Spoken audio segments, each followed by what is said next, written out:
Assalamualaikum viewers, welcome to Tech Talks, the show where we unpack stock market secrets for Pakistani investors. I am your host Sarah Javed and today we are diving into Pakistan's stock market again. So first of all, we want to welcome Sir Abdullah Sultani जो हमें market की condition के बारे में बताएंगे और आजकल क्या ट्रेंड्स चल रहे हैं उसके बारे में बताएंगे। सर आप कैसे हैं? अल्हम्दुलिल्लाह, अल्लाह की करम नाज़ी। सर आजकल मार्केट में ट्रम्प टैरिफ का बहुत ज़्यादा जिक्र हो रहा है। Exactly. आपको नॉलेज होगा इसके बारे में, बिटकॉइन के बारे में भी काफ़ी हाँ। जिक्र हो रहा है, तो उसके बारे में आप क्या कहना चाहेंगे? एक्चुअली ट्रम्प टैरिफ जो है ना वो तो 90 डेज़ के लिए उन्होंने डिले कर दिया। मैंने पिछले जो हमारा पॉडकास्ट था उसमें बताया भी था कि वो 90 डेज़ का जो डिले किया है उसका ये फ़ायदा हुआ है कि मार्केट जितनी भी स्टॉक मार्केट थी वो ऊपर गई है। लेकिन चाइना के साथ उन्होंने एक मसला ये कर दिया कि चाइना को जो टैरिफ था वो 100% और बढ़ा दिया। तो दैट्स वाई जो है वो अभी चाइना और अमेरिका की जिसको कहते हैं कोल्ड वॉर वो अपने तरफ जो है वो जारी व सारी है। तो बाकी ये है कि ट्रम्प टैरिफ से जो एक नुकसान होना था उससे अभी 90 डेज़ के लिए हम सब इस वक्त जो है वो सेफ जोन में। Okay, so what are the current trends of KSE 100 index? KSE 100 index का करंट ट्रेंड बहुत अच्छा है। इस वक्त देखा जाए तो मार्केट जो है वो अपना बेंचमार्क अचीव कर चुकी हुई है, पहले ही 1,20,000 का लेवल। लेकिन ये है कि मार्केट बहुत रैपिडली रिकवर की है। जो लास्ट वीक गुजरा है इसके अंदर मार्केट ने 2-3 दिन बहुत अच्छी रिकवरी दी है। एक दिन मार्केट थोड़ी डिप्रेस थी, लेकिन ज़ाहिर बात है कोई भी मार्केट अगर कंटिन्यूसली परफॉर्म करती है तो उसके अंदर फिर जो है वो एक ऐसा आपका जरूर है कि वो करेक्शन अपनी ज़रूर लेती है। एग्जैक्टली। सो सेक्टर वाइज जो परफॉर्मर्स हैं वो आप बता दें, जैसे सीमेंट सेक्टर, इनमें से कौन सा सबसे अच्छा? अच्छा, इस वीक में पूरा अगर मैं अपने व्यूवर्स को बताऊं कि जो है वो हमारा सीमेंट सेक्टर बहुत अच्छा परफॉर्म करता रहा है। मैंने आप लोगों को एक बाय कॉल भी दी और मैंने पिछले दफ़ा बताया भी था कि सीमेंट सेक्टर में इन्वेस्टमेंट करें, तो सीमेंट सेक्टर बहुत अच्छा हमारा परफॉर्म करता नजर आया है। उसके अलावा ऑयल एंड गैस सेक्टर में हमने देखा हमारी पेट्रोलियम है, इसके अलावा OGDC है, इन्होंने बहुत अच्छा परफॉर्म करके दिखाया है। तो बाकी ये है कि टेक्नोलॉजी सेक्टर थोड़ा डिप्रेस से आ रहा है, तो कोशिश करें उससे थोड़ा स्टे हुए रहे। मैंने पहले भी कहा था कि ज़रा अभी क्योंकि टेक्नोलॉजी सेक्टर के अंदर कोई अच्छी न्यूज़ नहीं आ रही है, उनके भी कोई रिजल्ट्स एक्सपेक्टेड नहीं है। तो बाकी टेक्सटाइल के अंदर आप लोग थोड़ी बहुत जो है वो अगर इन्वेस्टमेंट करना चाहते हैं तो थोड़ा सा रुक जाए, क्योंकि ट्रम्प टैरिफ का थोड़ी वजह की उस वजह से जो है वो टेक्सटाइल के जो शेयर्स हैं, इंटरलूप हो गया, निशात मिल हो गया, ये थोड़े थोड़े डिप्रेस्ड हैं। लेकिन आप लोगों की जो पावर जनरेशन की जो कंपनीज हैं जैसे हपको हो गया, बहुत अच्छा परफॉर्म कर रहा है। और हपको आने वाले वक्त में आप लोगों को बहुत ज़बरदस्त जिसको कहते हैं ना वो देने के लिए जा रहा है डिविडेंड्स भी, और हपको जो है वो अच्छा परफॉर्म करने भी जा रहा है। रीज़न इज़ दैट कि हपको जो है आपको पता है BYD जो कंपनी है हपको ग्रीन जो है उसको लॉन्च करने जा रही है। तो BYD एक प्रॉपर जिसको कहते हैं आफ्टर टेस्ला एक इलेक्ट्रिक कार है जो कि पाकिस्तान में प्रॉपर लॉन्च हो रही है।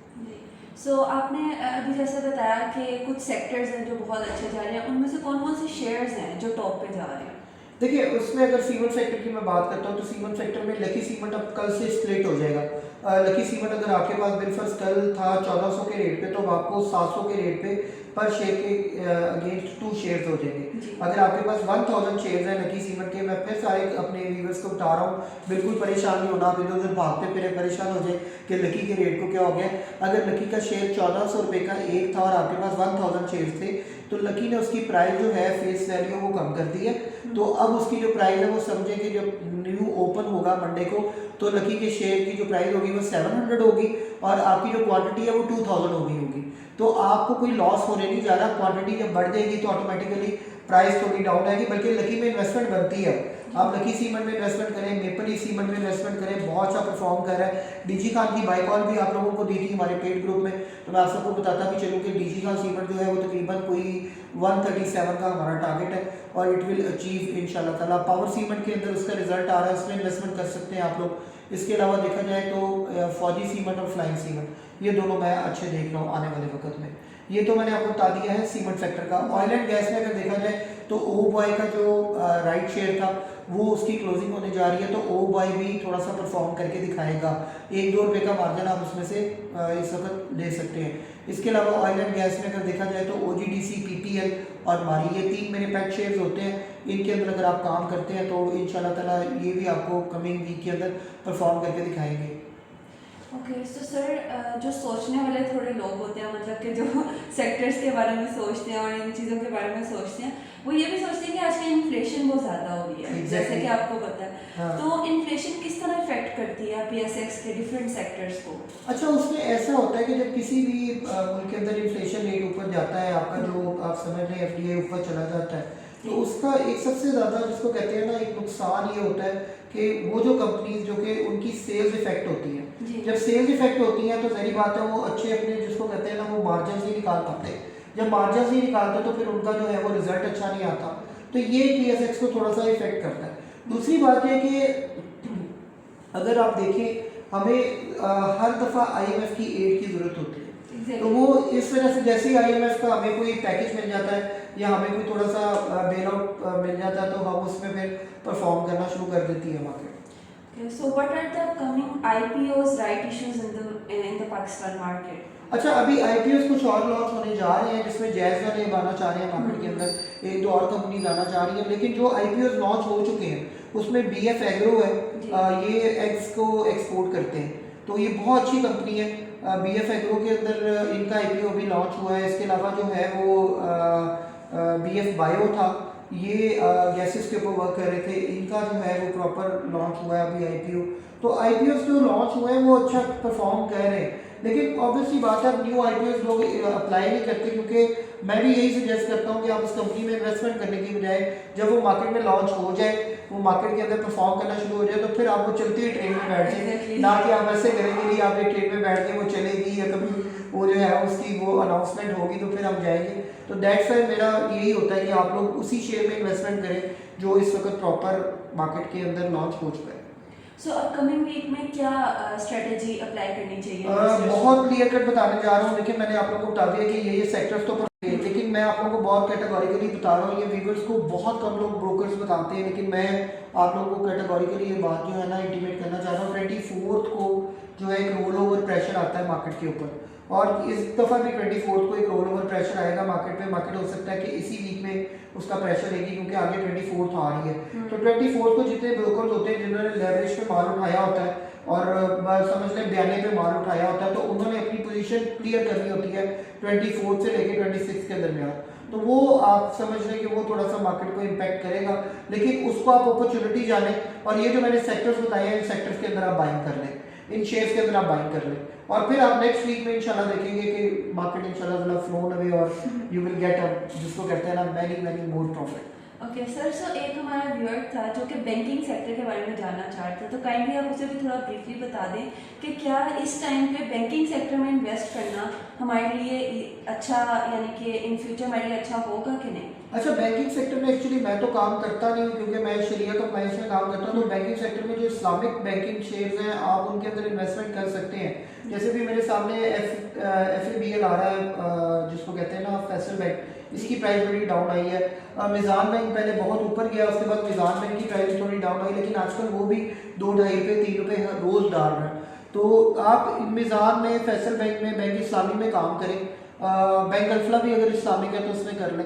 अदरवाइज जो बाकी बैंक है जो जिसको कहते हैं कन्वेंशनल बैंकिंग है, कमर्शियल है, जैसे MCB हो गया, आपका HBL हो गया, BOB हो गया, अदर्स हो गए, ये बेस्ट परफॉर्म करेंगे। रीजन इज दैट कि इनका सीजन आ रहा है और इन्होंने आगे किसानों को भी पैसे उधार देने हैं, फिर इन लोगों को बिल्कुल मॉनेटरी पॉलिसी रिवाइज भी आगे अगर हो जाती है तो बैंक को फिर भी किसी किस्म का ऐसा नहीं है कि बैंक के शेयर डिप्रेस होंगे। बैंक का जो अभी एक चीज़ जो बहुत ज़्यादा बैंकों को फ़ायदा देने जा रही है, बैंकों की जो है वो फाइनेंसिंग बहुत बढ़ गई है, क्योंकि काइबर रेट नीचे आया है, आप लोगों का जो मॉनेटरी पॉलिसी वो रिवाइज हुई है, और जो आप समझ लें कि जो आपका इसको आप कह सकते हैं इंटरेस्ट रेट नीचे आए, तो वो इंटरेस्ट रेट नीचे आने की वजह से सबसे बड़ा फायदा ये हुआ बैंकों को, क्लाइंटेज बढ़ गई है। ठीक है, मुनाफा उनका कम हो गया, लेकिन क्लाइंटेज बढ़ गई है। हाँ, सो अब आप कोई टिप देना चाहें हमारे व्यूअर्स को? टिप में मैं आप लोगों को बहुत कैटेगोरिकली बताऊँ कि 24 तक जो प्रेशर आता है उसके अंदर आप लोग माल जमा करें।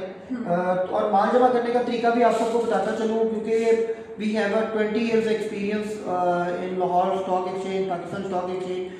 हमने ये समझे कि इस स्टॉक एक्सचेंज को अपने खून से सींचा, तो हमने इसको अपने लॉसेस भी दिए हैं, इससे प्रॉफिट भी गेन किया है, यहाँ पे टाइम स्पेंड किया है। तो इस वजह से हमारी रिसर्च जो है वो उसके मुताबिक अगर देखा जाए, माल जमा करने का बड़ा अच्छा तरीका है कि आप 100 200 शेयर 300 शेयर करके माल जमा करते जाएं, और फिर जब आप देखें कि कोई भी आप बिल्कुल निजी खान सीमेंट आप ले रहे हैं, पहले 200 शेयर खरीदने, थोड़ा नीचे आया 200 और खरीदने, 500 और खरीदने, ऐसे थोड़ा थोड़ा करके माल जमा करें, आपके पास एक एवरेज रेट सेट हो जाएगा, और फिर जब आप उसको सेल करेंगे तो आप एक अच्छा जो बेनिफिट है वो गेन कर सकते हैं। लेकिन मैं फिर भी कहूँगा सीमेंट सेक्टर बेस्ट परफॉर्म करेगा, सीमेंट सेक्टर में आप लोग इन्वॉल्व हो, मार्केट नीचे आती है उसके अंदर आप लोग बाइंग करें। दूसरा मैंने एक चीज़ ऐड करनी थी क्योंकि आपने मुझे कहा कि टिप की बात, तो CPHL में सारे मेरे फ्रेंड्स और सारे लोग घबराए हुए हैं कि सिटी फार्मा क्या करने जा रहा है। एक्चुअली ये एक और फार्मास्यूटिकल कंपनी है, उसके शेयर्स को जो है वो एक्वायर करने जा रहा है, तो कोई इतनी बड़ी बिग डील नहीं है, अगर वो एक्वायर करता भी है तो ये बिग साइन है, अच्छा साइन है।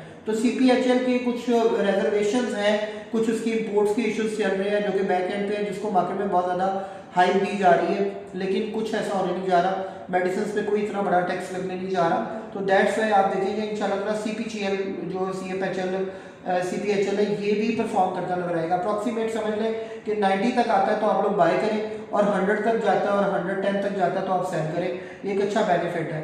इसके अलावा जो ऑटोमोबाइल सेक्टर है इसमें गंधारा इंडस्ट्रीज ने बड़ा अच्छा परफॉर्म किया है, मैंने आप सबको कॉल भी दी थी, GHNI और GAL ने बड़ा अच्छा परफॉर्म किया है और वो आगे भी परफॉर्म करेगा।